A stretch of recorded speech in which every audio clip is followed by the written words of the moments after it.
할렐루야. 참으로 좋은 날입니다. 옆에 분하고 인사했습니다. 함께 예배드려서 너무 반갑고 좋습니다 하고,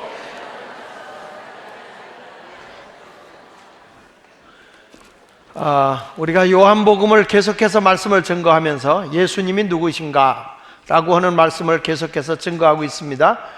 우리가 처음에 볼 때 예수님은 어떤 분으로 오셨느냐라고 했을 때 요한복음 1장 1절에 보면 태초에 하나님이 천지를 창조하신 그 하나님과 같이 태초에 말씀이 계시니라.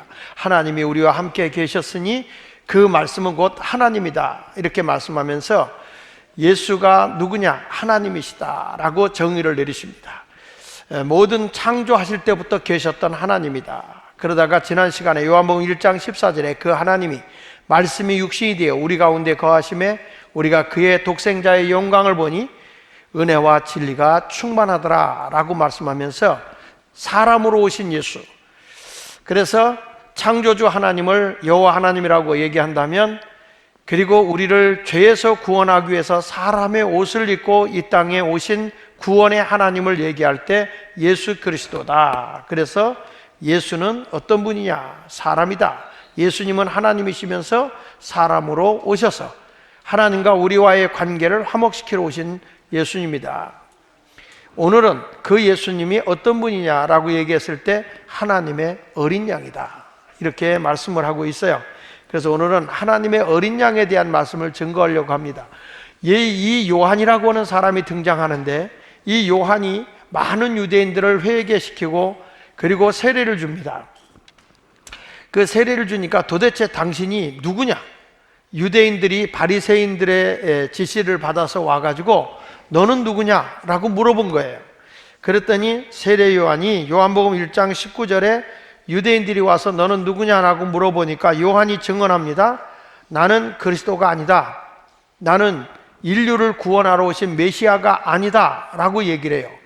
그러니까 또 물어요. 그러면 너는 누구냐? 너는 누구냐? 그때 너 엘리야냐? 이렇게 물어볼 때 난 엘리야도 아니다.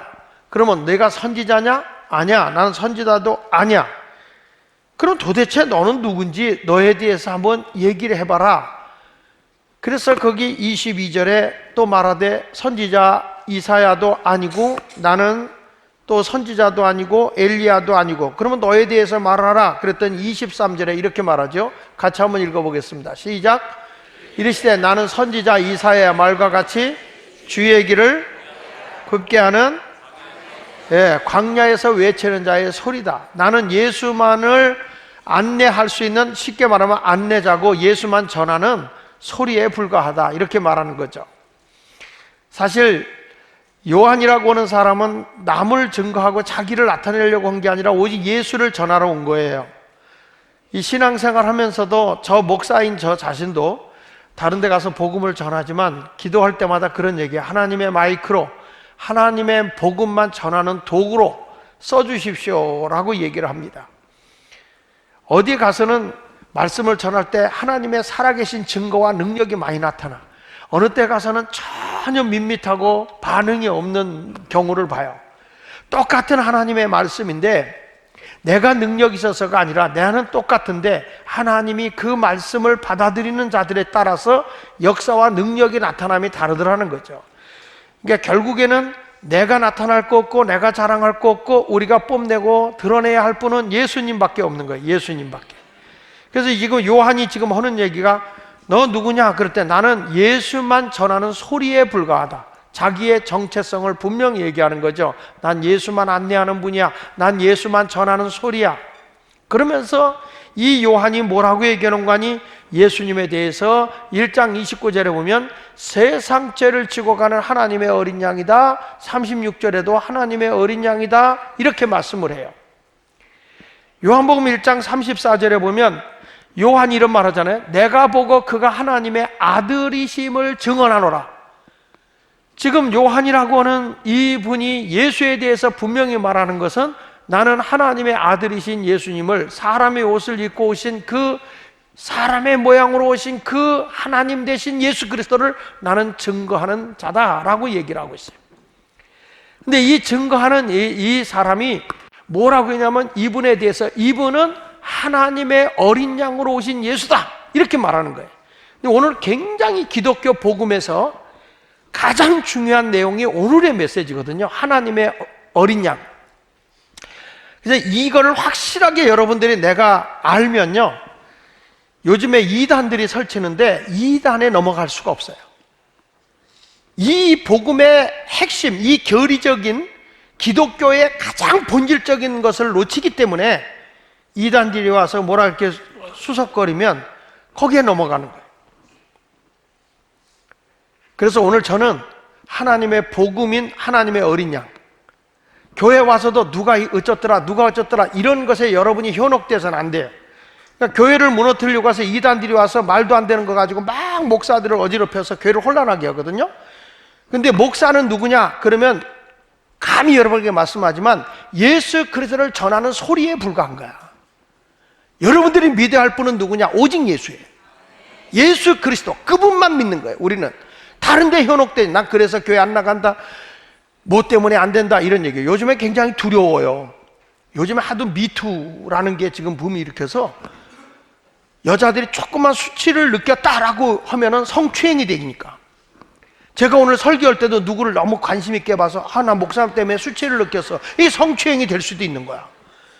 이 악수할 때도 이게 악수할 때 조금 좀 진하게 이렇게 악수를 했더니 목사님이 이상한 마음을 줬다, 나는 그때 수치를 느꼈다, 뭐 이런 얘기가 나올 수도 있는 거예요. 그러니까 지금은 여러분, 교수도 목사도 뭐 지금 연예인들도 지금 뭐 연극 배우들도 여기저기서 막 미투, 뭐 법조인들 이런 거 막 터지는데 되게 조심스럽거든. 그래서 요즘엔 여자가 무서워. 내가 그래서 아까도 얘기할 때 우리 장로님들한테도 얘기할 때 괜히 쓸데없이 툭툭 어깨치지 마라. 그리고 딱 할 때도 그냥 손도 꽉 잡지 마라. 살짝 쳐라, 이렇게 쳐라, 이렇게. 무서운 거예요. 아니 왜냐하면 수치를 느끼는 순간에 이게 말이 돼요. 세상이 그렇게 무서워요. 그럼 남자도 한번 그렇게 하면 안 될까? 난 그 여자가 눈빛으로 보는데 좀 수치스러움을 느꼈다, 뭐 이것도 될 수 있는 거죠. 근데 여러분, 분명한 것은 교회의 본질은 하나님의 어린 양이라는 거예요. 그래서 지금 하나님의 어린 양에 대한 말씀을 증거하는데, 첫째로 하나님의 어린 양은 무엇을 의미하는 거냐? 내 죄값을 위해서 죽어주실 제물인 분이 예수님이다, 이 말이에요. 내 죄를 짊어지시기 위해서 제물로 오신 분이 예수님이다. 그것은 하나님이 받으시는 제물이기 때문에 하나님의 어린 양이라고 얘기하는 것입니다. 요한복음 1장 29절 오늘 본문에서 이튿날 요한 예수께서 자기에게 나오시는 예수님을 보고 하시는 말씀이, 보라, 세상 죄를 지고 가는 하나님의 어린 양이다. 하나님의 어린 양이다. 36절에도 예수께서 건의심을 보고 말하되, 보라, 하나님의 어린 양이로다 그랬어요. 요한은 왜 예수님이 하나님의 어린 양, 이분이 하나님의 아들이라고 얘기했을까? 이 말씀을 해도 많은 사람이 깨닫지를 못하죠. 이분은 뭐냐면, 구약시대 때 우리가 죄를 용서받기 위해서는 속죄제사라는 게 있어요. 그 속죄제사를 드릴 때는 어린 양의 제물로 드리고 거기다가 내가 죄를 고하면 그 죄가 어린 양이 지게 돼요. 그러면 죄의 삭은 사망이니까 내가 죽어야 할 그 죄값을 구약에는 그 제물이 대신 죽어주는 거거든요. 그러니까 예수님이 이 세상에 어떤 분으로 오셨냐면, 인류의 모든 죄라는 크게 두 가지 죄가 있는데, 하나는 원죄가 있고요, 하나는 자범죄가 있어요. 원죄라고 하는 것은 그 아담 때부터 흘러내려오는 죄성이에요. 죄성. 사람은 그래서 누구든지 죄성이 흐르고 있어요. 아무리 깨끗해도 죄성이 내게 흐르고 있기 때문에 이 좋은 일을 하라고는 가르쳐도 좋은 일은 안 하는데, 못된 짓은 하지 말래도 다 해요. 안 가르쳐줘도 그 일을 해요. 왜냐하면 인간은 죄성이 속에 있기 때문에. 누가 안 가르쳐줘도 미워할 수 있고 시기할 수 있고요, 남을 증오할 수 있고요. 성경은 원수를 사랑하라 하지만 사랑 못해요. 내가 억울함을 받으면 그걸 보복해야 돼요. 그래서 죄는 악이 따라오는 거예요. 그래서 죄 악이라고 얘기하는 거예요. 의는 선이 따라와요. 그래서 선의라고 얘기해요. 근데 우리가 보면 예수를 믿는 사람이라고 한다면 진정으로 죄의 자리에서 벗어나야 되는데, 예수를 믿는 순간에 그 흘러왔던 원죄에서 벗어나야 되고, 그리고 내 죄는 내가 스스로 자백함으로써 용서를 받게 되거든요. 구약시대 때 이런 말씀이 나오잖아요. 자, 예수님이 오시는데 어떤 분으로 오셔? 가장 연약한 어린 양으로 오셨다는 거예요. 예수님이 자기 힘으로 살아갈 수 없는, 그것도 이 어린 양은요, 공격할 수 있는 무기가 없잖아요. 뿔이 있는 것도 아니고, 거기다가 또 이가 싸나워서 남을 물어뜯을 수 있는 것도 아니고, 그러니까 양은 가장 연약한 거예요. 연약한 분으로 이 땅에 예수님이 오셨다는 거예요.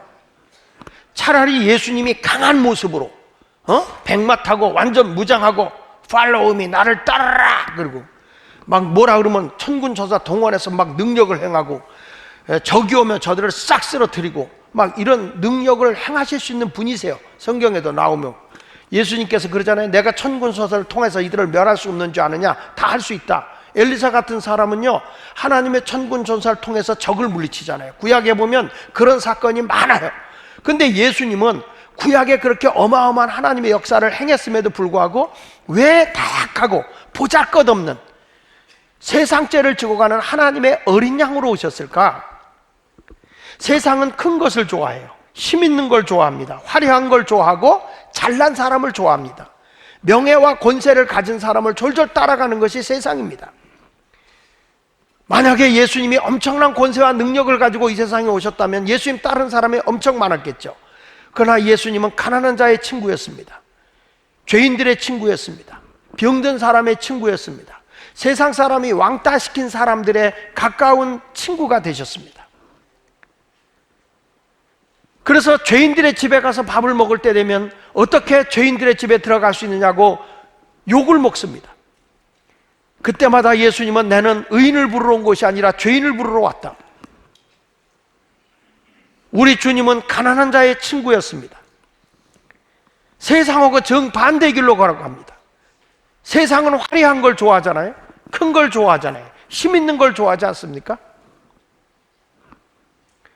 그래서 교회도 요즘에 화려하고 좋고 크고 이런 것들을 보고 많이 따라가는 거죠. 예수님은 세상의 모든 죄를 담당하기 위해서 어떤 분으로 오셨느냐? 어린 양으로 오셨다. 이것은 구약을 조금 이해하기 위해서 우리가 레위기 4장 32절로 35절에 보면 이게 이제 속죄제사인데요, 내가 죄를 범하면 어떻게 내가 죄를 용서받을 수 있느냐라고 하는 죄를 용서하는 제사법이 속죄제사예요. 여기 이런 말씀이 나옵니다. 그가 만일 어린 양을 속죄제물로 가져오려거든, 내가 만약에 죄를 범하였을 때 속죄 제사를 드리려고 하면, 내 죄를 사함받는 제사를 드리려고 하면 어린 양을 속죄제물로 가져오는데 어떤 걸 가져오냐? 흠이 없고 아주 그 상함이 없는 암컷을 끌어온다는 거예요. 여러분, 암컷이라는 건 더군다나 수컷보다 더 힘이 없는 거예요. 약한 거예요. 그 암컷을 끌어다가 그 속죄제 제물의 머리에 뭐 하라고요? 안수한다는 말은 머리에 손을 얹고 하나님, 내가 이런 죄를 범했습니다. 내가 요러요러한 죄를 범했습니다 라고 죄를 이렇게 그 머리에다가 얹고 고하면 내 죄가 그걸로 다 이렇게 전가가 돼요. 여기 레위기 1장 4절을 보고 가면 그는 번제물의 머리에 안수할지니, 그러니까 하나님께 제물로 드릴 거기에다가 안수해서 내가 죄를 이렇게 고백하면 그를 위하여 기쁘시게 받으심이 되어 그를 위하여 속죄가 된다는 거예요. 그러니까 내 죄는 사해지는 거예요. 내 죄가 어디로 넘어간 거예요? 제물에게로 넘어가고 나는 속죄가 되는 거예요. 그러니까 죄사함이 되는 거예요. 이게 구약의 속죄 제사예요. 다시 레위기 거기 가서 보면 4장 32절로 그가 만약 어린 양의 속죄제물을 가지고 흠없는 암컷을 끌어다가 그 속죄제의 제물의 머리에 안수하고 번제물을 잡을 곳에 속죄제물을 잡을 것이요, 제사장은 그 잡으면 피가 나오잖아요. 그러면 속죄제물의 피를 손가락으로 찍어 번제단 뿔들에 바르고 그 피는 전부 제단 밑에 쏟고 그 모든 기름을 화목제 어린 양의 기름을 떼낸 것 같이 떼내어 제단 위 여호와의 화제물 위에 불사를 지니, 이같이 제사장이 그가 범한 죄에 대하여 그를 위하여 속죄한 즉 뭐가 된다? 그가 사함을 받는다는 거예요. 요 제사를 통해서 내 죄가 사함을 받는다. 이게 여러분 어린 양으로 구약시대 때 드렸던 속죄 제사인 거예요. 그러니까 예수님이 이 세상에 어떤 분으로 오셨냐면 이 세상의 모든 사람의 죄를 사해 주기 위해서 구약시대 때 속죄 제물로 드려진 양같이 우리 인류의 죄, 나의 어린아이부터 시작해서 모든 사람의 흐르고 있는 죄성을 다 내가 범한 죄부터 시작해서 원죄로부터 흘러오는 모든 죄까지도 다 사해 주기 위해서 제물로 이 땅에 오신 분이 누구냐? 예수님이라는 거예요. 그래서 예수님을 세상 죄를 지고 가는 뭐라고요? 하나님의 어린 양이라는 거예요. 여러분 이걸 확실히 알아야 돼. 이걸 모르면 느닷없이 와서 이분이 예수다라고 얘기하는 거예요. 그게 이단이거든. 성경에 있는 걸 쭉 얘기하다가 이 예수가 이만이다, 이 하나님이 이렇게 육신의 옷을 이 땅에 온 게 하나님의 교회에 안상홍이가 죽으니까 그 부인 장길자다 이렇게 해가지고 하나님의 교회라는 게 사람이 교주가 노릇하는 거예요. 사람이 신이 노릇하는 거거든. 그러니까 우리가 이것만 확실히 알아도 이단이 와서 뭐라도 당신은 어떻게 죄를 용서받아요? 당신이 어떻게 해서 구원을 받아요? 그것만 알아도 넘어가지 않는 거예요. 근데 여기 보십시오. 지금 여러분이 교회 올 때 양이나 염소나 송아지, 옛날에 가난한 사람들은 피해 제사 드릴 게 없어. 그러면 비둘기를 잡아왔어. 비둘기. 여러분들 교회 올 때 양이나 염소, 송아지, 비둘기 갖고 와요? 대답을 안 해. 이 동네는. 여러분 교회 올 때 들고 오셨어? 안 왔죠? 왜 그냥 왔어요? 성경책도 안 갖고 왔지. 에? 양은 고사하고 염소는 고사하고. 왜 안 갖고 왔느냐? 그 이유를 여러분이 알아야 돼. 히브리서 9장 10절에 보면 이런 말씀이 나와요. 잘 들으세요. 오늘 말씀은요, 다른 때는 졸아도 괜찮은데 오늘은 졸지 말아서. 눈 좀 떠봐. 진짜 예수 제대로 믿으려면 오늘 설교를 제대로 드려야 돼. 히브리서 9장 10절에 이런 것은, 그러니까 이 뭐냐면 그 예수를 구약시대 때 이 속죄 제물을 들어서 제사 드리는 거, 이런 것은 먹고 마시는 거 여러 가지 씻는 것과 함께 육체의 예법이다. 사람이 만든 법이다. 육체의 예법일 뿐이며 언제까지 맡겨둔 거냐? 개혁할 때까지. 이런 제사는 법이 개혁될 때까지 한 율법이다. 그런데 지금 왜 우리가 양이나 염소, 비둘기를 안 갖고 오냐면 법을 고쳤다는 거예요. 개혁을 했다는 거예요. 어떻게 고쳤느냐? 14절에 보니까 12절에 보니까 염소와 송아지 피로 안 한다. 이제 우리 죄를 용서받는 거는 염소 피로도 안 하고 송아지 피로도 안 한다. 오직 누구 피로? 자기 피라니까 또 내 피로 혈서를 쓰라는 게 아니라 여기서 자기는 예수 그리스도, 하나님의 어린 양 되신 예수 그리스도, 그분이 내 죄값을 위해서 죽으시고 그분이 나를 위해서 피 흘리신 걸 가지고 하나님의 보좌에 흘려주심으로써 내가 정결케 되는 거거든요. 그래서 여기 보면 개혁할 때 맡겨둔 것이 염소와 송아지 피로 하지 아니하고 오직 자기 피로 영원한 속죄를 이룬다. 이 속죄 제사는 한 번으로 끝난 게 아니라 영원한 속죄가 되고 예수의 보혈의 피가 영원한 것이다. 그래서 단번에 성소에 들어가셨다. 그러니까 예수님의 이 십자가의 구속의 사건은 단 한 번의 사건이다. 그리고 이거는 영원히 유효한 것이다. 여러분, 사람의 영혼이라는 건 수평이에요. 수평의 시간이라 과거, 현재, 미래가 있지만 하나님의 시간의 영혼은 수직이기 때문에 항상 동일선상에 있어요. 동일한 거예요. 그러니까 히브리서 13장 8절에 뭐라고 그러냐 보세요. 시작. 예수 그리스도는 어제나 오늘이나 영원토록 동일하다. 예수님의 십자가의 골고다 언덕에서 십자가 못 박혀 죽으시는 것은 내 허물과 죄 때문에 죽으시는 거거든요. 근데 그분의 죽으심의 사건은 그때 끝났지만 지금도 내 죄를 능히 담당하기 위해서 골고다의 사건은 그대로 유효한 사건이다. 지금도 내 죄를 그분 앞에 고하면 예수님이 왜 죽었느냐? 내 허물과 죄 때문에 죽은 것이에요. 예수님이 왜 살았냐? 나를 의롭게 하기 위해서 산 거예요. 자, 로마서 6장을 좀 봐야 되겠습니다. 로마서 6장을 좀 보면 이런 말씀이 조금 여러분들이 확실하게 아는 게 좋아서 로마서 6장 1절을 같이 읽어봅니다. 예수님이 내 죄를 다 용서해 줬다 하니까 뭐냐면 그러면 이제 죄를 막 지어도 되겠네? 그럴 수 없다는 거예요. 1절 읽어봅니다. 시작. 은혜를 더하게 하려고 죄에 거하겠느냐? 2절 그럴 수 없느니라. 죄에 대하여 우리는 이미 죄의 사람이 예수님 십자가에 죽을 때 나도 같이 죽었다는 거예요. 그런데 어떻게 죽은 내가 죄 가운데 살 수 있느냐? 자, 3절을 보세요. 시작. 무릇 그리스도 예수와 합하여 세례를 받은 우리는 그의 죽으심과 합하여 세례를 받느냐. 이게 무슨 얘기냐면 여러분 내가 예수를 믿잖아요. 그래서 세례 받잖아. 세례 받을 때 성부와 성자와 성령 이름으로 오고 약식으로 물을 얹잖아요. 물을 이렇게 뿌리면서 성부, 성자, 성령으로 세례를 주잖아요. 그게 뭐냐면 나의 옛사람, 나의 죄의 사람이 물에 장사 지내고 죽었다는 거예요. 예.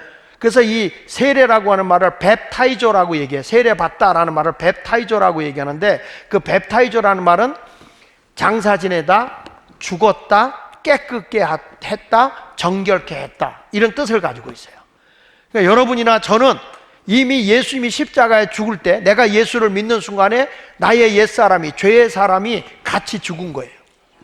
자, 그 다음에 거기 4절에 보니까 그러므로 우리가 그의 죽으심과 합하여 세례를 받음으로 그와 함께 뭐 됐다?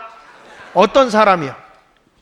죄의 사람, 옛사람이 허물과 죄의 사람이 죽은 것이고 이는 아버지의 영광으로 말미암아 그리스도를 죽은 자 가운데 살리신 것 같이 우리로 또한 새 생명 가운데 행하게 하려 하심이라. 이 무슨 얘기냐? 예수님이 부활할 때 나는 의의 사람, 하나님과 화목한 사람으로 다시 살았다, 이 말씀이에요. 자, 여기 성경을 좀 더 이해를 하기 위해서 이렇게 하겠습니다. 10절, 시간을 전략하기 위해서 10절을 보겠습니다. 시작. 그가 죽으심은 죄에 대하여 단번에 죽이시며 그가 살아계심은 하나님께 대하여 살아계심이라. 11절 보세요. 이와 같이 너희도 너희 자신을 뭐에 대해서는, 다시 뭐에 대해서는, 죄에 대해서는 뭐 한 자? 그리스도 예수 안에서 하나님께 대하여는. 그러니까 내가 하나님하고는 살아있는 자지만 죄에 대해서는 죽은 자예요. 누가 돌아가셨다고 그래서요 상갓집을 갔거든. 근데 그분이 시체실에 있어야 되잖아. 근데 그 죽은 사람이 나와갖고 아이고 김 집사님 오셨어요. 그래. 여러분 얼마나 닭살도 없는 얘기야. 나는 옛사람이 죽어져야 되거든요. 죄의 사람이 죽어져야. 예수 믿으면 옛날의 내가 아니야. 그래서 이런 말씀이 나와요. 자, 어디를 보냐면 고린도 후서 5장 15절에 보면 이제 너희 하나님께 대하여 산 자라고 그랬잖아요. 그러면 고린도 후서 5장 15절에 보면 이제 우리가 뭘 위해 사냐? 나를 위해 사는 자가 돼서는 안 된다는 거예요. 그가 모든 사람을 대신하여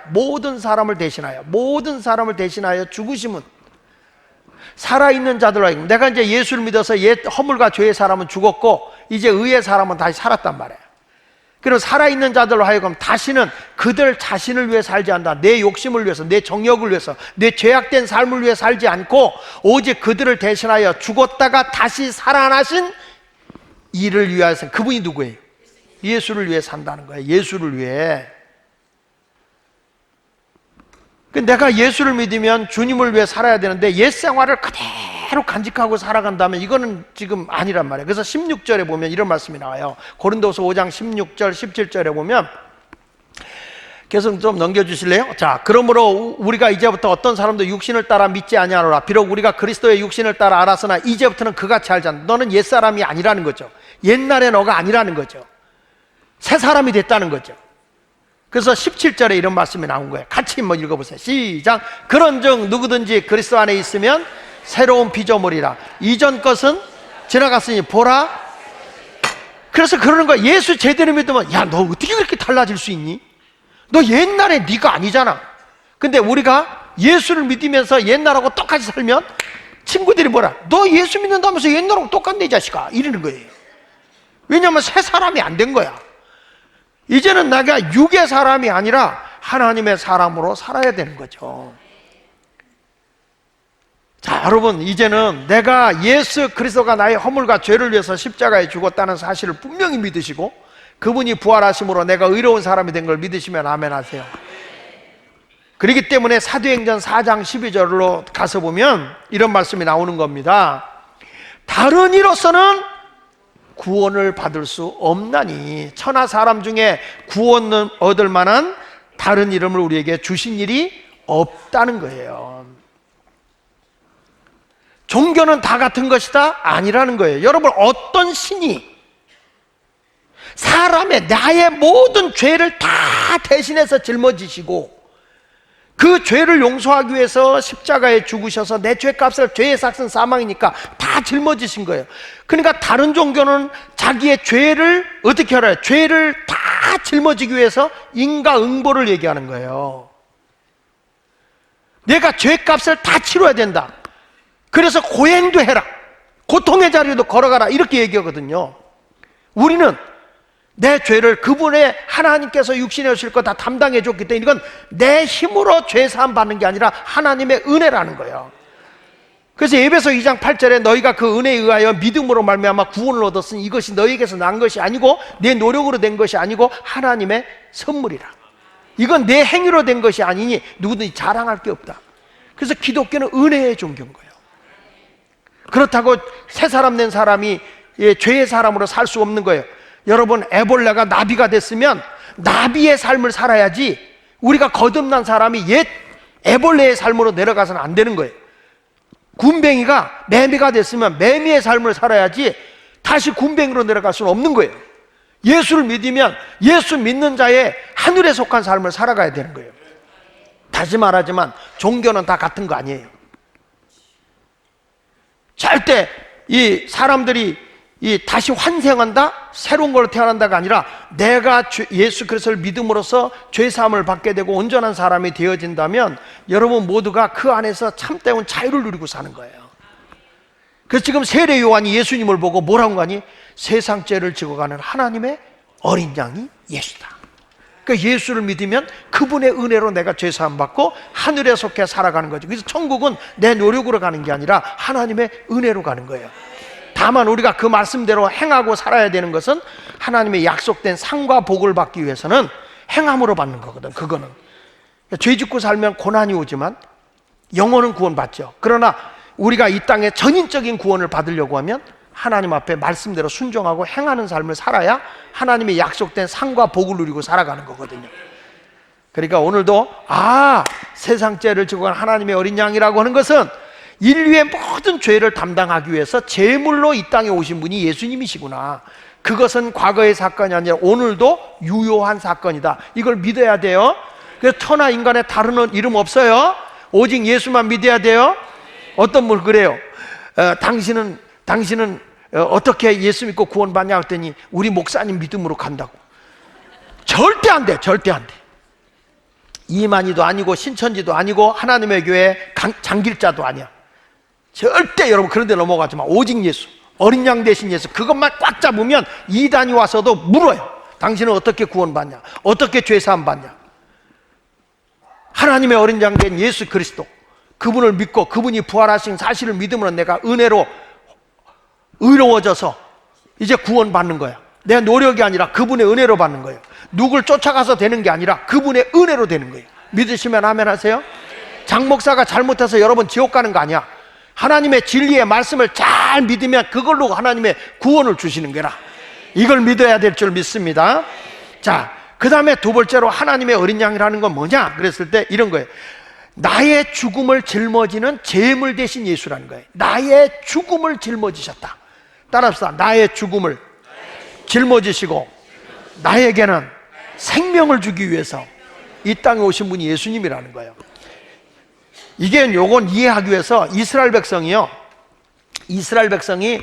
그 하나님의 재앙을 받게 돼요. 400년 동안 해방을 시키기 위해서 하는데 이스라엘 백성들을 하나님은 애굽에서 나와서 세상에서 나와서 하나님을 섬기게 하려는데 바로 왕이 안 내보내잖아요. 그때 하나님께서 애굽에 10가지 재앙을 내립니다. 10가지 재앙을 내리면서 마지막 재앙이 뭐냐면 모든 첫 것은 다 죽는 거예요. 가축이든지 사람이든지 첫 번째 난 건 다 죽는 거예요. 이런 사망이 왔어요. 근데 이때 하나님 뭐라는 거 아니? 이스라엘 백성들에게는 너희가 살기 위해서는 어린 양을 잡아서 어린 양을 잡아서 그 피를 문설주와 문인방에 발라라. 자, 문설주는 문을 달기 위해서 양쪽 기둥에 세우는 게 문설주. 문인방은 위에 이렇게 띄워주는 거죠. 여기 그림 보여요? 예, 이렇게 문이 있는데 옆에 세운 건 문설주고 이제 위에 이렇게 문을 다는 게 문인방이란 말이에요. 이게 문인방. 이게 문인방인데 밑에는 문지방이고요. 근데 여기에다가 뭘 바르냐면은 어린 양의 피를 발라놔 여기다. 그러면은 이 사망이 오다가 하나님께서 이 피를 발라놓은 이스라엘 백성들의 집에는 사망이 넘어가. 재앙이 넘어가는 거예요. 이걸 뭐라고 얘기하냐면 이것이 유월했다. 사망이 넘어갔다. 그래서 유월했다. 패스 오버했다. 이게 유월절이라고 성경에 나오는 거예요. 유월했다. 자, 출애굽기 12장 3절부터 볼게요. 자, 출애굽기 12장 3절. 너는 이스라엘 온 회중에게 말하 이르되 이달 열흘에 너희 각자가 어린 양을 잡을지니 각 가족대로 그 식구를 위하여 어린 양을 취하라.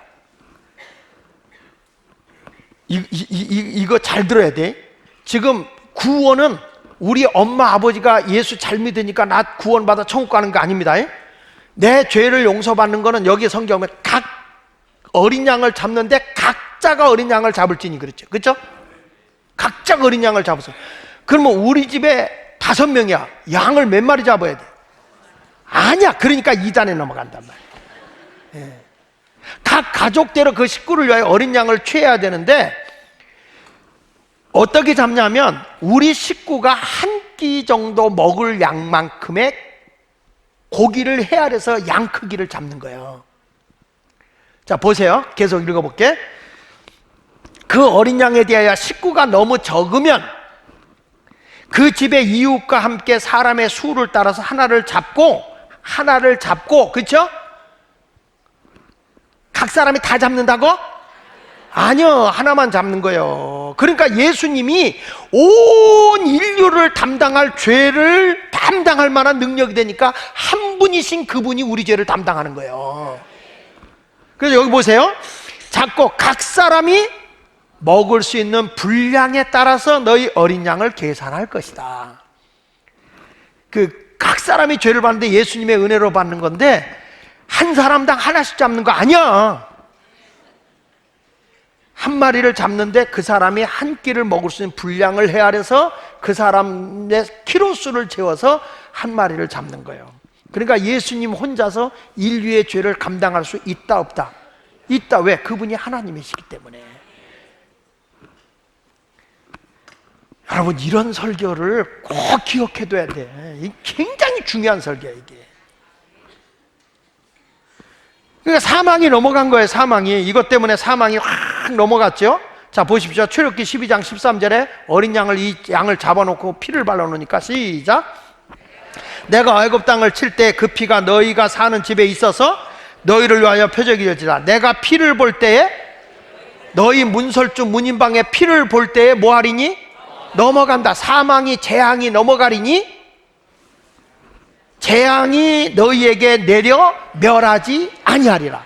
굉장히 중요한 단어야. 따라합시다. 재앙이 너희에게 내려 멸하지 않을 거다.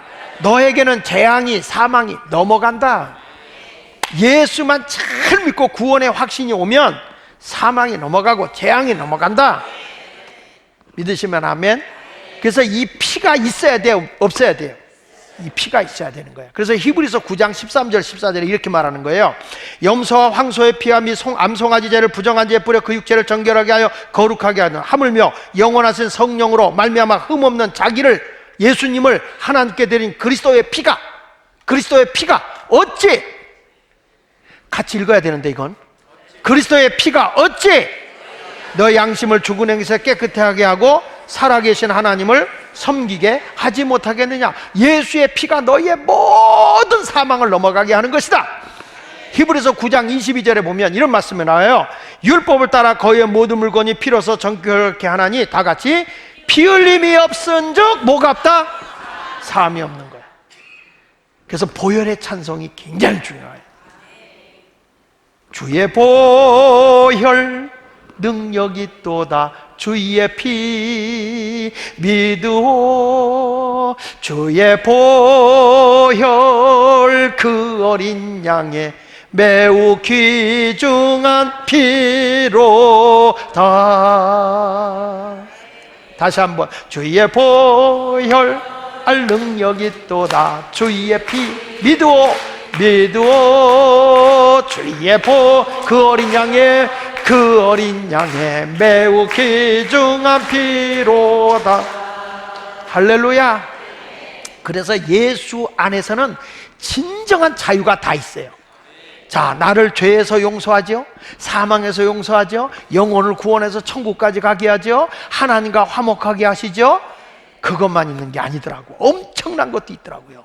그래서 성경 말씀 베드로전서 2장 24절에 보니까 친히 나무에 달려 그 몸으로 우리 죄를 담당했다. 십자가에서 죽으심으로써 우리 죄를 담당했다. 이는 우리로 죄에 대하여 죽고 다시 부활하심으로써 의에 대하여는 뭐하고? 여기서 의에 대해 산다는 것은 하나님과 화목해졌다. 죄로 인해서 하나님과 원수됐던 내가 하나님과 이제는 화목하고 하나님의 자녀가 됐다. 그게 아니라, 그것만이 아니라 그가 채찍에 맞음으로 뭐라고요? 너희가 나았다. 무슨 얘기냐? 여러분, 예수 안에서는 내가 죄도 용서받지만, 예수 안에서는 여러분이 영원히 구원받아 천국도 가지만 내 병도 고쳐주신다. 채찍에 맞을 때, 예수님이 채찍에 맞을 때 내 병을 고쳐준다는 거예요. 이런 분이 있어요. 당연하게 받아야 되는 분이 있어요. 당뇨병은 유전이야. 하나님은 그런 유전을 준 적이 없어. 그건 의학적인 거예요. 그거는 가문에 흐르는 불행이야. 예수 이름을 끊어야 돼. 암도 유전이요. 그러나 그거는 영적으로 오면 불행이야. 예수 이름으로 대적하고 쫓아내야 돼. 예수님이 채찍 맞을 때, 내 육체에 고통을 당할 때 예수님이 내 병을 다 짊어진 거다. 이게 성경이야. 할렐루야. 그러니까 12의 혈루병 여인도 자기가 믿음이 생기는 거야. 예수님의 옷에 손만 대도 내 병이 낫겠다. 그리고 그 열정을 가지고 예수님의 옷에 손을 딱 대는 순간에 병이 낫거든요. 성경 말씀 마가복음 5장 27절로 29절에 보면 예수의 소문을 듣고 무리 가운데 끼어 뒤로 와서 그의 옷에 손을 대니 이는 내가 그의 옷에만 손을 대어도 구원을 받으리라 생각함이로라. 이에 그의 혈루의 근원이 곧 마름에 병이 나은 줄을 몸에 깨달으니라. 분명히 믿으십시오. 영혼만 구원받는 거 아닙니다. 예수 믿으면 육체도 건강해야 됩니다. 오늘 이 시간에 여러분이 믿음을 가지면 주님은 이렇게 말할 거예요. 내 믿음이 너를 구원했다. 내 믿음대로 된다. 오늘 12의 혈루병에 든 사람이 병든 것처럼 예수 이름으로 나오니까 병들었던 몸이 고침받는다는 거예요. 빌립보서 2장 13절에 너희 안에 행하시는 이는 하나님이시니 자기의 기쁘신 뜻을 위하여 너희에게 소원을 두고 행한다고 그랬거든. 그러니까 여러분들 오늘 오면은 하나님에 대한 소원이 생겨야 돼. 내가 오늘 병을 날 거야. 나는 가난해서 이길 거야. 나는 하나님의 역사를 경험할 거야. 이런 소원이 있으면 하나님이 내 안에서 행하시는 하나님이 소원을 두고 이루신다는 거예요. 이 조영기 목사님이요, 폐결핵으로 죽어가고 있을 때 고등학생이 와서 전도지 한 장을 줬어요. 전도지 한 장을 줬는데 그 병을 앓고 있는 데니까 전도지를 줬는데 어떤 걸 줬냐면 내가 채찍에 맞음으로 내가 나음을 얻었느니라 하는 말씀이었어요. 예수님이 채찍 맞을 때 내가 병에서 나음을 얻었다. 이게 그분에게 꽂혔어. 왜냐하면 절실하잖아요. 병들어 죽어가는 사람은 지푸라기도 잡아야 되잖아요. 이 말씀이 자기에게 온 거예요. 강하게 온 거예요. 그래서 교회를 나갔어. 예수를 믿는데 2000년 전에 예수님이 나를 위해서 채찍에 맞은 것이 아니라 2000년 전이 아니라 지금 오늘 이 시간에 내 병을 위해서 채찍에 맞았구나, 아멘 하고 믿는 순간에 그분의 폐결핵이 나버린 거예요. 시편 103편 3절에 보면요, 그가 내 모든 죄악을 사하시며, 죄만 사해 주는 게 아니야, 다 같이 내 모든 병을 고치시며 그랬어요. 하나님의 말씀을 우리는 사모해야 되는 거예요. 여러분 아프다고 빌빌대지 말고 오늘 시간에 예수 안에서는 병도 고침받는 거예요. 내가 사명 있는 한 주를 위해 살려고 하면 건강해야지. 하나님은 살아계시지 않습니까? 오늘 이 자리에 와서도 주님을 믿으면 주님께서 내 믿음이 너를 구원했다, 내 믿음대로 된다, 건강이 주어지게 될 걸로 믿으시면 아멘 하세요.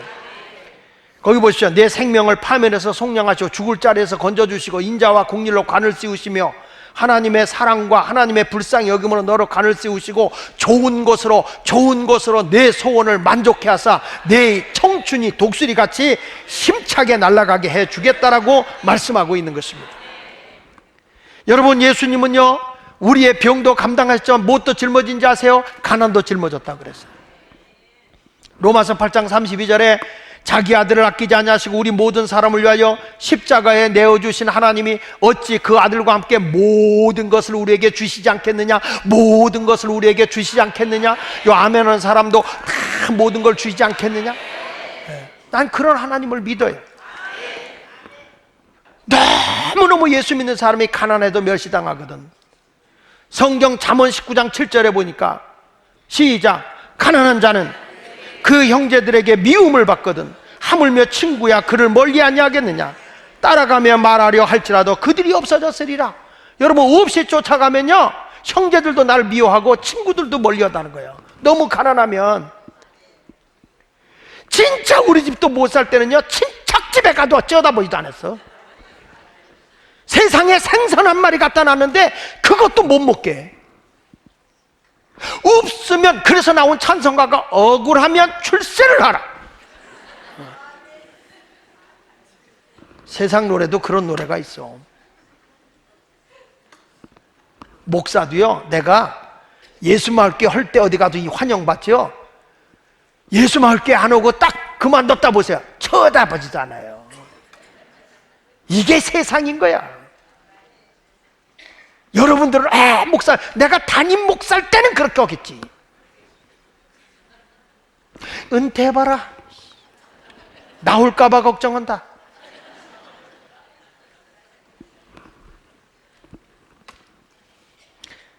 너무 가난하다 안 돼. 그래서 고린도후서 8장 9절에 예수님이 어떤 분으로 오셨는가 보세요. 시작. 우리 주 예수 그리스도의 은혜를 너희가 알거니와 부요하신 이로써 너희를 위하여 가난하게 되신 것은 그의 가난함으로 말미암아 너희를 뭐하게 하려고? 예수님은 가난한 분으로 오셨다는 거예요. 왜? 나를 부요하게 하려고. 예수 믿으면 선진국도 다 하나님 섬기는 나라 선진국이요. 나는 속상한 게 있어요. 너무 예수 믿는 사람이 열심히 일하는데 너무 못 사는 거 보면 속이 상하는 거야. 그냥 나 하나님 앞에 기도한다고. 어떻게 하면 우리 교인들 잘 살게 할까? 성경이니까 이게. 그래서 내가 설교하다가, 요즘엔 내가 본질적인 설교이기 때문에 책 얘기 같은 거 잘 안 하잖아요. 요즘에 내가 책만 보면 다 그런 걸 봐. 우리 교인들의 길이 뭐가 없을까 뭐가 막은. 지난주 월요일 날은 주일날이죠. 주일날 가다가 서점에 잠깐 들려서 보니까 블루 오션 쉬프트라는 책이 있더라고요.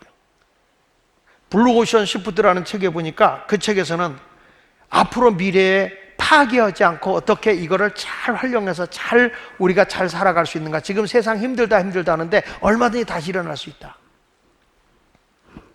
왜 목사가, 어떤 분은 날대로 그래요. 아니 목사님, 왜 목사님은 그냥 성경 얘기만 하지 왜 그런 얘기를 하냐고 그러는데, 솔직히 내가 하나 물어볼게. 구제하려면 뭐가 있어야 돼? 돈 있어야 돼요. 선교하려면 뭐가 있어야 돼? 하나님 나라 세우려면 뭐가 있어야 돼? 돈 있어야 돼.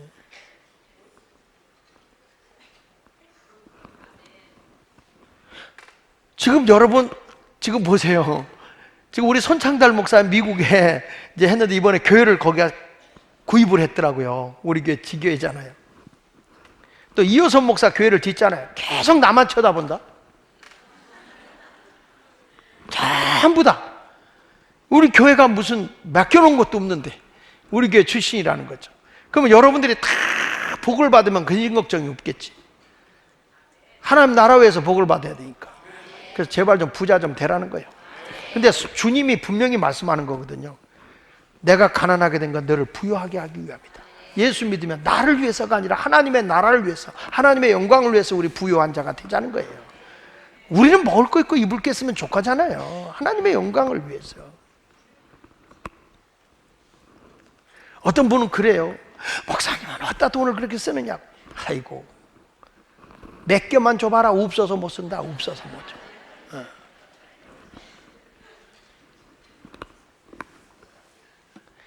어느 미션 스쿨 같은 데 굉장히 어렵잖아요. 발전기금 도와달라고 그러잖아요.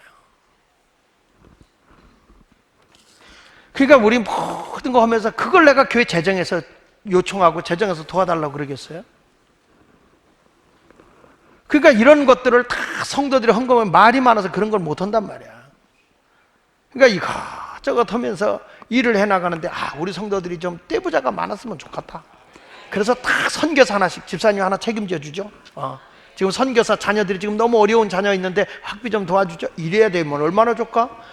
그거 지금 시킬까봐 아멘 못하는 거예요? 저 그 정도 여분이 돌아갈 수 있는 부자가 됐으면 좋겠어요. 여러분, 예수 하나님의 어린 양 안에 이 모든 것이 다 있는 거예요. 자, 우리 찬양하겠습니다. 하나님의 어린 양 독생자 예수, 우리 찬양 부르도록 하겠습니다.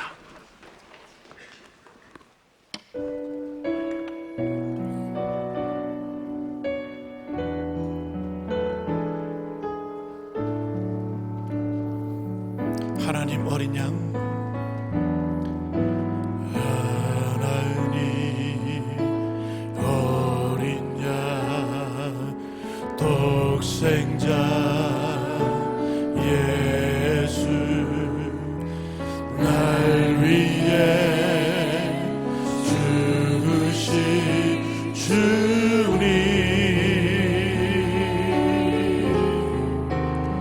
주리신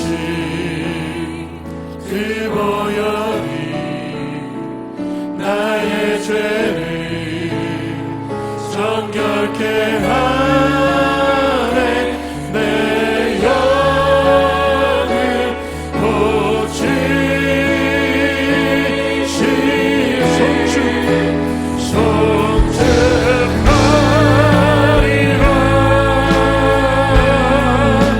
송축하리라. 화목케 하신 주,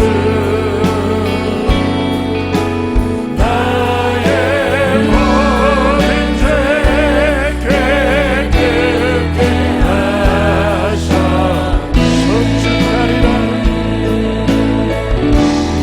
송축하리라.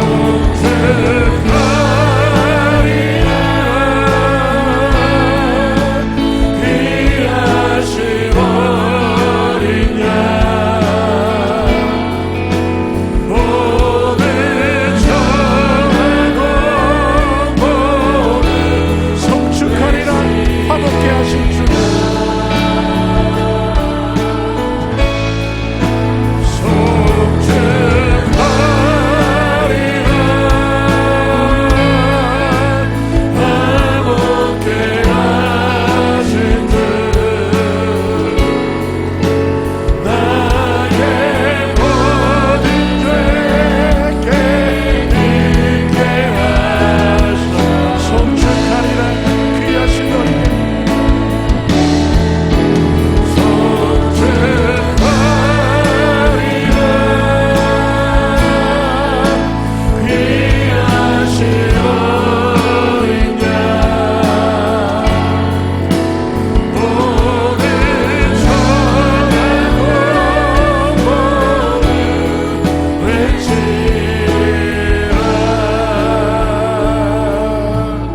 눈을 감으시고 우리 같이 기도하겠습니다. 사랑하는 성도 여러분, 오늘 하나님의 어린 양은 엄청나신 분이십니다. 예수님이 이 땅에 하나님의 어린 양으로 오신 것은 저와 여러분의 모든 허물과 죄를 다 담당하시고 우리를 죄에서 용서하실 뿐만 아니라 사망에서 재앙에서 우리를 건져주시는 분이십니다. 예수를 믿음으로써 우리의 모든 허물과 죄가 다 용서받기 때문에 사망도 물러갑니다. 재앙도 물러갑니다. 뿐만 아니라 우리에게 상상할 수 없는 하나님의 기적을 경험할 수 있는 가난도 물러가고 부함이 오는 것입니다. 오늘 이 시간에 병마도 떠나가는 것입니다. 여러분, 오늘 세상 죄를 지고 가는 하나님의 어린 양 되신 예수님을 믿는다고 고백하십시오. 그래서 죄사함 받고 새 사람으로 거듭나 하나님의 영광을 위해 살아가는 여러분이 되시기를 축복합니다. 우리 다 같이 잠깐 한 음성으로 기도하겠습니다. 할렐루야. 살아계신 하나님 아버지, 우리의 허물과 죄를 다 담당하시고 용서하신 예수 그리스도